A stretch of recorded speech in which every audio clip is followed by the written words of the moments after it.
Welcome to Crossing Cultures, the podcast. Don't forget to like, subscribe, and share. Crossing cultures, making changes, and new ranges, crossing cultures. Hello, guys. Welcome to another episode of Crossing Cultures, the podcast that is based here in Qatar. I am Keisha, and today I am joined by Karen, who is a primary school teacher who is based here in Qatar. So welcome, Karen. Welcome, my lovely. Thank you for jumping on the podcast. Appreciate you. So how long have you been in Qatar for? This is my second year. All right. Second year in Qatar, and it feels like I've been here for a lot longer than 2 years. Okay. So can you just tell us all what role you do here in Qatar?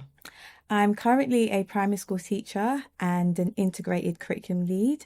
That means that I'm responsible for the non-foundational subjects and just making sure that they're implemented in the British curriculum. Okay. And you are here, you're a single mum here. We're going to go through that. We're going to ask some questions about some of the benefits and challenges around being a single mum based here as well. Yeah. Where in London are you from? I'm from South London.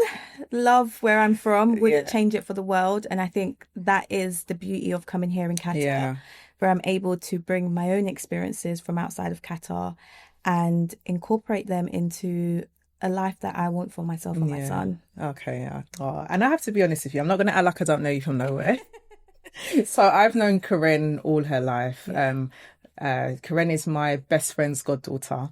So when I heard that Karen wanted to come out here, and I think at the time when I heard you were coming out, you really secured your job. Yeah. And I was like, why did she not speak to me first? I could have told her what schools to apply for. Yeah. And we're not going to name and shame the schools that are, you know, probably not on your first choice list. Mm-hmm. But I do feel like the research is really important. But I'm really proud that you've taken this opportunity. Mm-hmm. I wish I had taken it a lot earlier. If I had known about Qatar and the Middle East, I feel like I found out quite late, but at the same time, your time is your time. Yeah, you know, I agree. And you're ready when you're ready. Mm-hmm. So in saying that now, like most people will come out to Qatar when they get their jobs and it's the first time they've ever been to the country.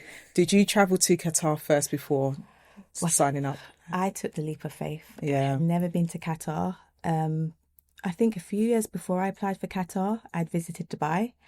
And I was like, yeah, I like it here. And then I saw Qatar and I was doing my research. I was on TikTok, I was on Instagram, trying to see different people's perspectives on different countries in the UAE and the Middle East and just seeing what was best fit for myself and my son. So I came here blindsidedly. I'd never seen the country, never known what it looked like. And everyone was like, how are you moving to a country that you've never been to? And I was like, I've done my research. I feel like this is for me. And in saying that, I feel like I've still made the best choice in coming to Qatar. And yeah, it takes a lot of guts and you don't realize what you're doing until you meet people and they're like, wow, you really moved to a country you've never been to. And I'm like, yeah, I just took the leap of faith. But then again, timing. You have to know when it's your right time. Yeah, definitely. Do you feel like, you know, you relied heavily on social media to get the feel and the culture of the country? Do you feel that the representation through social media is accurate? Yes, to a certain extent. I think we have to be respectful of the country we're in. And I think a lot of things may have been filtered on social media in respect of that. But I think a lot of people did give their honest opinion on their own experiences. There was a lot of comparison to Qatar and Dubai. And I think coming out here, it's important that you know what suits you best. Dubai is for some people, Qatar is for some people. And I think for me, I wanted something that was still safe for my son and I, something that still provided better experiences. But at the same time, I didn't want to get caught up in the culture, because then it was better off me staying in London. So again, going back to your question, where do I feel like I had a good input or a good insight into Qatar? Yes, because that's what made me move here. So I think whoever is out there, keep uploading your podcast, keep uploading your experiences, because people like me who came to Qatar blindsidedly heavily rely on those. Yeah, I agree with you. I agree. I think when I came out here, TikTok wasn't really a thing. No, yeah. I don't think it was out because I've been there for 8 years. So social media, there wasn't a lot of bloggers. So I relied heavily on, my friend that was out here before me. And I came out here for a week before making the decision because I'm just not that brave. I had to know exactly where I'm going. I had to look at the accommodation. I visited the school. Then I came back and had the interview, and I was a lot more confident in my decision making. So I think it makes a difference. It really does. Do you feel like, when you were going for your teacher's training, did you ever think that you would work abroad? It's funny because when I had qualified as a teacher, I was on TES applying for teacher jobs in the Middle East, and I just wasn't getting them. And I thought, maybe it's because I don't have enough experience, maybe because it's just not my time yet. And I thought, okay, let's stay in the UK for another 2 years and let's try again. And then when I did try again after those 2 years, I was successful when the jobs were actually coming in. There were some schools that I would get in, but having done my research, it was finding the right package. And I think that is very important when you are moving to the Middle East, is making sure that you're happy with your package, making sure that it fits you. Because as a parent, it wasn't just considering myself. I had to also take my son into consideration and think, will he be catered for as well? Yeah. So yeah, 100%, I think wasn't my plan, but I think timing again was what gave me that timing to come here at the right time for me. I agree. Okay, so what would you say has changed the most for you since you've been in Qatar? That is a very good question. Yeah. What has changed the most for me? I would say my character. Looking back at myself 5 years ago, I was a completely different person to I am now. And this goes back to where I've come from. Growing up in South London, you are exposed to a lot of things within your environment, and even coming from a Jamaican background, sometimes the way how we would approach things wouldn't be the right way. So you're saying you're more refined, calmer. Definitely. A lot more calmer, a lot more refined. I think in terms of even my professional development, it's knowing how to deal with different types of people that you come across. And I think that is the most important thing. When you are away from your environment, you have to kind of put yourself into that environment that you're placed in, and remembering to be culturally respectful, remembering that there are things that can come across as culturally offensive. So within myself, I had to develop my character, my resilience, and also being able to say no, because that wasn't something that I would do as much as I do now. Yeah. Knowing your boundaries and knowing where you can address things in a professional manner and also in a polite manner without coming across as ignorant or arrogant. And I would say that is something that I've developed within myself, because that wasn't something I could do. Yeah. When I was, as I said, growing up in South London, we would approach things in a very completely different way. But I think as well, you saying that, I think you have to give yourself grace because you are young. Yeah. Okay. So I think giving yourself grace, understanding that you've matured through this journey because you've had no choice. Yeah. This is not for the weak at all. It really isn't, because, sometimes, I know, I spoke to someone about this before. It's like your home comforts, you're stripped away from all of that.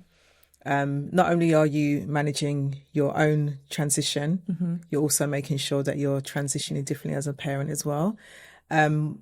So I think give yourself grace, and I definitely think that it definitely does mature you being here, and having to problem solve, because you can't run down the road to mum's or go to your best friend. So you really have to figure things out, and you also have to rely on new relationships that you're building here as well. And it's really beautiful because, although you're completely removed from your normal surroundings, there are really beautiful people here. Yeah. You make some really valuable friendships. And some of the work colleagues that you work with become almost like family because you heavily rely on each other's, relationships. That's true. And I can definitely say that I've met some amazing people here. And I know you've met some really good friends here. Honestly, Keisha, it's all because of you. I think we have to give you your flowers. Coming to the Middle East as a single parent, you have networked a lot of women and people, not just women, people together. And I think, like you said, here is building your own tribe and finding people who you can network with and can build from.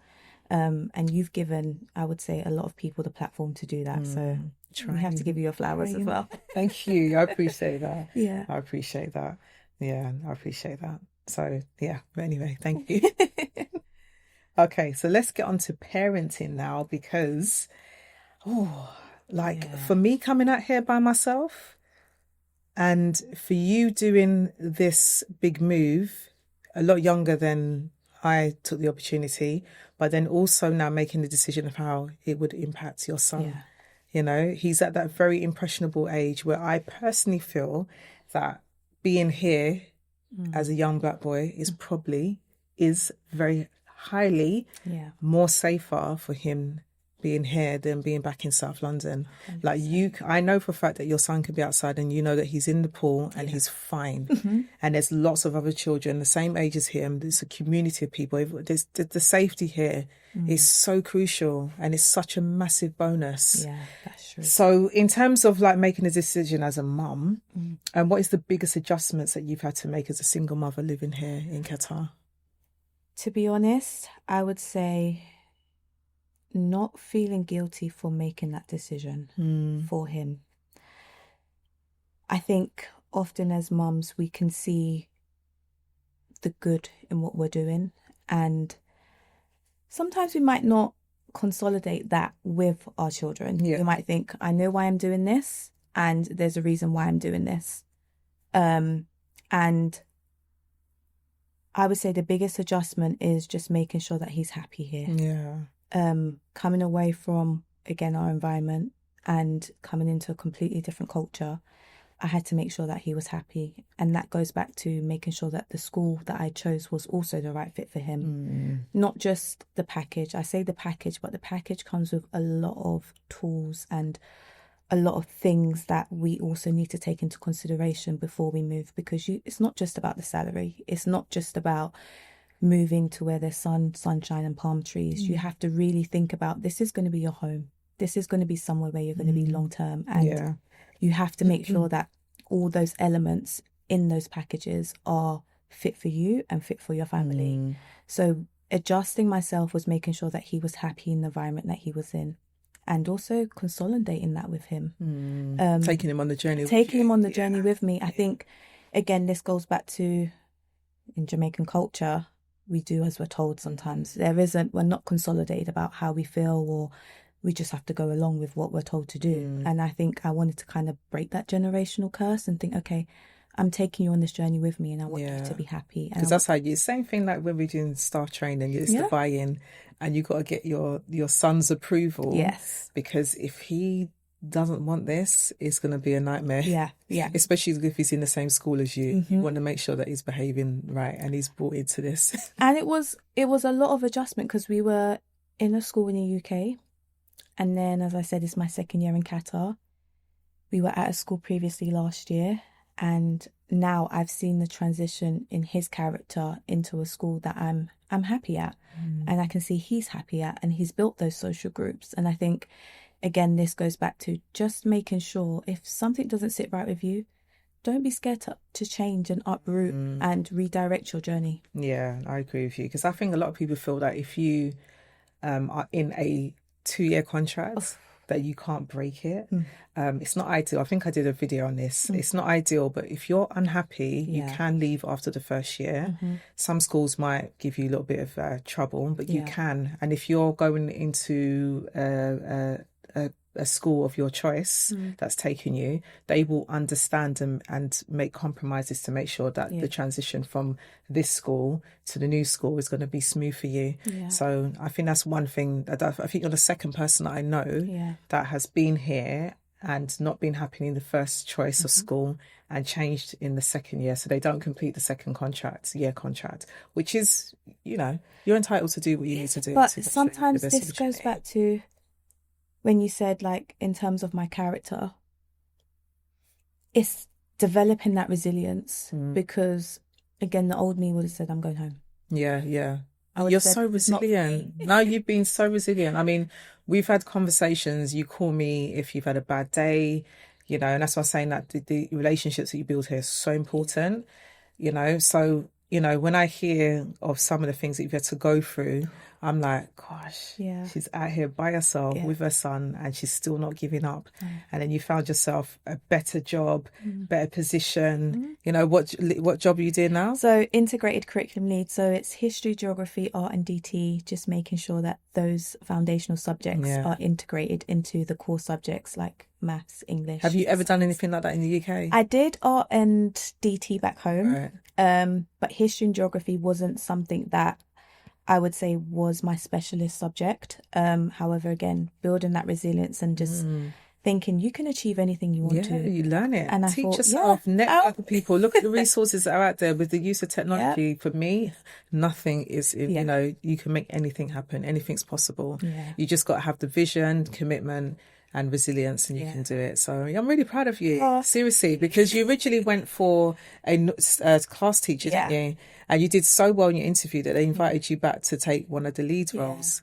And I was just like, who gets that sort of opportunity? It's not really heard of. It's like, it's crazy. My goodness. So there are opportunities out here if you're with the right team and the right school. It really 100%. Is. Yeah. 100%. So in terms of like, I know you mentioned before about making sure that you get the right school, but with the job, you get the school placement and the school placement is normally attached to the same school that you get the job at. Yeah. So do you think that was a massive deciding factor for you taking this other job in the school that you're in now? I would say yes. Going back to, I keep saying the package because it is so important to read the fine print. Won't name any schools, but I was promised one thing and I was given another. And then I had to see what made sense for me. And that was when I said, this school placement isn't for me. And I had to uproot. I had to keep applying and say, I really love Qatar. I love the country. I love the network. I love the community. I love the culture, the peaceful culture that is here. And again, that school placement I was at last year wasn't for me. And then I thought, let's try again. And again, it comes to networking with people, word of mouth. I think when you are applying blindsidedly from your home, that was the UK for me, you don't know what you're stepping into. I knew I wanted to work in Qatar, but it was, again, finding that right school placement for me. And what you were willing to compromise with as well. Exactly. Yeah. Because I think a lot of people will, because they're so, desperate to leave their situation, they make poor choices when they're desperate. So you might get a school that you read the reviews and you're like, it's not a good school, it's not a good school, but I want to look like, I want my life to look like it's better than it is. So when I take the pictures and by the pool, no one's going to know that during the week I'm crying my eyes out every single day because the school's horrible. So I think I keep telling people, be patient and the right job will come. And in some cases people take the jobs knowing that they're not good schools and then it's their way in. Once you get into the region, then it makes it easier for you to then pivot into another school. That's true. So it's just what you're willing to take on. And again, it goes back to networking and speaking with people, because sometimes when you do uproot and you come into an environment that you're not familiar with, you can be scared to talk to people and ask those questions like, where are good schools here? What packages do you think make sense? And good might be different to other people. Some people might say a good school is the housing allowance is 8,000 rial, or this school might be 5,000, and that might be really important to you. Another thing might be, I don't know, the location of the school, the size of the school. It could be the leadership team. It could be anything. Could be your identification of what you think a good school is and what you need. So I think knowing exactly what you need to make sure that your life here is decent is important. It really, really is. Okay, so we're going to talk about personal development since you've been here. So how would you say, like, working here in terms of a professional growth, do you think that you have grown more professionally here than you would have if you stayed in the UK? To be honest, I would say growing professionally in the UK has helped me excel here. And I think there are a lot of skills you have to develop professionally before you do decide to uproot. And that goes back to at the start where we spoke about timing.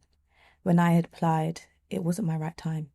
And I think I didn't have enough experience. Although I thought I did, I didn't. And when you are coming to the Middle East, it's important to remember that they want to know what the British curriculum is like back home. And developing your skills before you come here is so crucial. Yeah. So you know exactly what you're stepping into. You know exactly what you're teaching. You feel confident in yourself as a professional.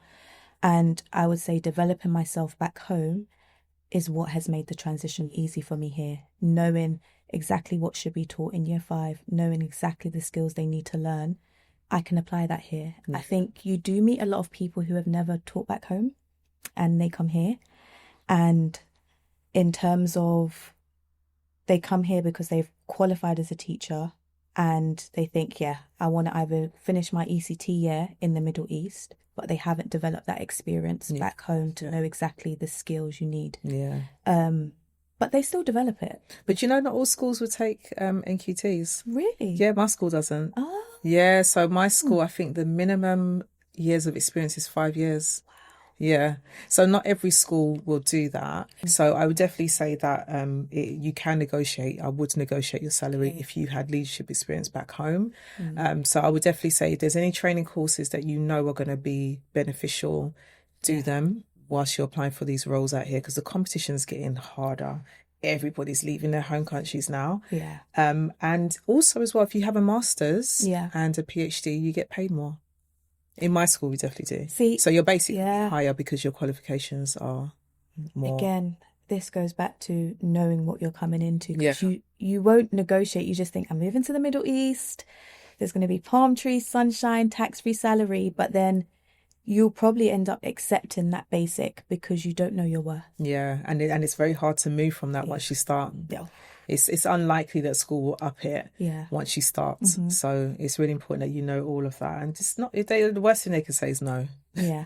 But I will be honest, the school I'm currently at, when it comes to professional development, they are willing to invest into you. So at the moment, I'm currently doing my NPQSL. That wouldn't have been an opportunity at the school I was at previously. Again, it goes to the competition. You've got everyone who wants to get their foot into the door. But there are some schools that are willing to invest into you, that are willing to develop you professionally. So I think that is something that I have really, really taken into consideration with the school I've chosen this year. And just within myself, it's like, while I'm here, am I developing myself professionally still? You know, keeping hold of those skills that I get in the UK. And I think now that I'm speaking to staff that have been in, you know, one school for over 10 years, and they're like, I haven't actually done any training courses outside of the school, and they're applying for jobs now, and they're seeing how much they've become quite stagnant. So I would definitely say that you can get caught up in the calmness of the country. Qatar's is quite a slow, still country. So I personally have made sure that I've done my own personal development. I've paid for loads of courses myself, and I've done that because I know that I need to keep myself current. I'm getting older. There's lots of competition, or the younger teachers are coming through. And also as well, if I want to explore other regions, I need to show that I've done things outside of my school remit, you know. So it's really important because it is getting harder. And don't be scared to invest, like you said, into yourself outside of school, because again, you can become quite complacent with the lifestyle, the luxury, the peacefulness of the Middle East. But again, it's invest into those CPD courses. If you find a course that's right for you, go to your senior leadership and say, look, this is what I would like to do and this is why I would like to do it, and have that conversation. Because I think sometimes we can be scared to have those conversations because they may feel like you're competing with them, but it's like, no, like if you're in the right school, they would encourage it. Exactly. And last year, I think I wasn't at a school where I could see myself developing professionally. Whereas now the opportunities are coming to me without me even asking. Yeah, which is amazing. And that just shows how ambitious you are as well. I mean, you could quite easily be in a school and just fit in and just float. Yeah. You know, so it's really good that you're pushing the boundaries and you're like, no, I want to learn more, I want to have more responsibility. It's really important. So what's one skill that you say you've developed here that you didn't expect to? I would say I've always had resilience. That's why I'm here. I thought, definitely want to change my environment. But one skill I have developed is cultural awareness. Yeah. And that's not just outside of school, that's inside of school. Being aware when you are having those conversations with parents, the simplest thing could be offensive to them. Handshakes for one, that is something we do quite often in the UK, where I had to step out of that comfort zone and think, okay, you need to be able to have those conversations with parents, with people, and still be culturally respectful. So I'd definitely say cultural awareness was one of the skills that I've developed here. Yeah. I find it so funny because I remember when I was packing to come here and everything was long dresses. I was looking like a proper granny. I couldn't find my style. My swag was just like, nah, I'm not used to dressing like this. I can't find my balance. I think it took me about 2 years for me to know how to dress modestly. I'm not saying that I wasn't before, but you have to, it's a different, you know, if you can't walk around with your skirt above your knee, and you're not really supposed to show your shoulders. It's like your whole wardrobe changes. And even sometimes when I look at videos of teachers in the UK, I'm like, she's wearing a short skirt. The dress is tight. Or the like leggings. Shoulders are out. Leggings. I'm like, so I see things on a completely different lens now. When I go home in the summer, it's like a culture shock. Every time I go back, I'm seeing inappropriate stuff. I'm seeing billboards that are just over-sexualized. I'm like, your eyes are open. Really, really open. And I sometimes cannot wait to come back here. You know, it's just, it's amazing how much kids are exposed to in the West that our kids are not exposed to here. I'm not saying they don't find it, but it's not pushed in their faces. And that's what I love about being here. I would agree with you with the dress sense, because when I was coming here, I was like, right, I need long sleeve this, I need long trousers, I need to make sure that nothing's showing. But I think, again, it's created a character me where I am becoming a little bit more modest, but also dressing with class. And I think you can be both. You can do both. And I think you can be classy and you can also be modest at the same time. And it's finding that dress sense when you do come here. That is the most challenging thing. I was on TikTok again. I was looking at teachers' dress code, a day in the life, what they were wearing, because you don't want to lose yourself at the same time. You still want to maintain yourself, you still want to maintain your character, but at the same time you have to remember where you are. Definitely. And a nice abaya, keep a abaya in your car. 100%. Just in case you've gone somewhere, you're like, oh, I need to run to the mall quickly. Put that abaya on. Okay, so what advice would you give your pre-Qatar self? My pre-Qatar self, wow. The advice I would give myself is enjoy the journey. Enjoy the journey. Last year was really hard for me. And I think we were supposed to do this podcast last year. And I just thought, no, now's not the right time. I wanted to give a really honest insight into my experience. And it was just really enjoy the journey, because along the journey last year, I met some amazing people. And it's made me who I am now. When I do step into those rooms, I feel confident. I feel like, no, I deserve to be here. And I didn't have that when I came to Qatar. I just saw, again, package. I'm doing it for my son. It's going to be an amazing journey. But I didn't consider the hurdles that could come across along the journey. And again, it's enjoying those times where you do miss home. Enjoying those times where you may have a bad day at work. But just show resilience and just keep going. Keep going. Okay, good. Okay, if you had to describe this season of your life in one sentence, what would it be? This season, I thought of a lot of words I would use to describe my season, because I'm quite a reflective person. I reflect constantly. I think, is this still for me? Is this not for me? How long are you going to stay in Qatar? But one word I would use to describe this season is happy. I'm happy. Yeah. I'm happy where I am. I'm happy with the people I've met with. And I'm happy being a mother here. I think in the UK, it was just getting by, day by day, waking up, going to work, looking outside my window, the clouds are, the sky's grey, you know, not feeling that joy of actually taking each day as it came, because I just felt like I was working to survive. And now I feel like I'm working to live. Yeah. So happy would be just one word. It's very simple, but it genuinely means a lot to me, because you can't be the best version of yourself if you're not happy. Yeah, yeah. Do you think that your son's happier here? A lot. He is very happy. I think him being able to play outside without me having to worry, is there going to be some madness that happens outside while, you know, he's playing. When I was his age, I was able to go outside and play freely. You know, I was making perfume from flowers, you know, like I was making, you know, chains from daffodils and sunflowers, and we were being very creative with Mother Nature outside. Whereas now I think a lot of things are quite digitalized, and getting children back out playing is something that we are scared to do in the UK because there's so much happening. And in the summer, he's in the pool, right? He's in the pool. He wants to go to the pool every day, and I'm like, what a life! What a life! Yeah. Back in my days, we had the paddling pool and the water hose. That was our swimming pool. It is. But happiness is a really important.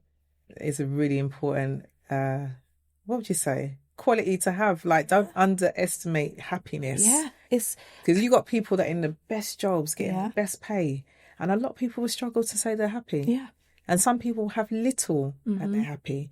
So finding happiness is so important. It is very important. Really important. And I think we underestimate that word happy because sometimes you do things because you don't have a choice. Yeah. You know, if anyone said if they could quit their job and retire early, I reckon they will, just to enjoy the freedom of not having to set an alarm. Yeah. But being happy in your job and being happy in your environment is so important, because if you're not happy, you can't be the best version of yourself. Definitely. And I also extend that to being happy in your place of work as well. Yeah. Because that can also have a massive impact on your experience here. Yeah. So the balance, I think you spend most of your time at school, so the school needs to be right. Yeah. Or whatever company you're going to work for when you're here. It's so important to get that right. I will add, like, there's no job that's perfect. Yeah. There are politics in any job you go to. If you speak to this person, they could be at the best school and there'll be politics. Yeah, 100%. You have to pick your poison. Yeah, definitely. You have to think, what is actually right for me? What can you tolerate? What is out of your control? And how can you make it better to make sure that you have the best experience here? Right. And I think reflecting on that, I do want to hopefully build a network of people where we're going through and we're sharing our experiences, you know, like you've done with all of our women and people here. We're sharing our experiences, and that is what made me do another year and think, no, try again, don't give up, because you've made the right choice. It's just finding that right placement for you. Wicked. I agree. Fantastic. Well, we've come to the end of the podcast. I just wanted to say that I'm very proud of you. I think you are so brave, and I definitely think you've made the right decision. Had you told me what school you were going to before, I would have said, Karen, stay home for another year. Just wait for the right school. But you follow through. Yeah. Well, you already had the job before you spoke to me anyway. Yeah. But you were resilient, and you made a way to another opportunity. Yeah. And I think that's what I get from your journey so far, is that, you know, the starting point might not be great, but the journey is part of the journey to get to where you need to get to. So well done for sticking through. Seriously. You. And I look forward in the next year coming back and sharing some more successes of your journey and etc. So, yeah, keep pushing. Well, thank you for having me. You're very welcome. Crossing Cultures is a platform where you hear these experiences, no filter, still culturally respected. Yeah. And, you know, it's important that we do share those experiences, because you do have people that do want to make that move and they're scared. Yeah. I was scared. My mum was like, what are you doing? Where you going? Have you seen where you're going? Yeah. I was like, no, but we're on vibes. I was like, we'll figure it out when we get there. I was like, worst case scenario, I'll come home. Exactly. And don't forget, you can always go home and try again. that wasn't the journey I wanted to take, because again, being a mum, you have to think about the choices you are making and the disruptions into your child's education. You want to make sure that there's going to be some consistency in your move. So don't be scared to try again, and don't be scared to, admit those trials and tribulations that you face along your way. So thank you, Crossing Cultures, for having me. Oh, you're very welcome. You're very welcome. So guys, I hope you enjoyed this episode, and I hope for the parents that have listened and tuned in, I definitely would say send me a message if you need to get some information about what a good package looks like, and what are the recommended schools, and what sort of placements, because I know each schools are different. So some schools will have, is it education for up to 3 students? Some are more. I know they're reducing it. Some schools they will ask you to pay like a small discounted fee. So they'll give you maybe a 75% discount, but you'll have to pay the rest. So really look into those fine prints, even the housing allowance, finding a home that's fit for you. Make sure that if the school does provide accommodation, I know that they usually provide it for 1 year.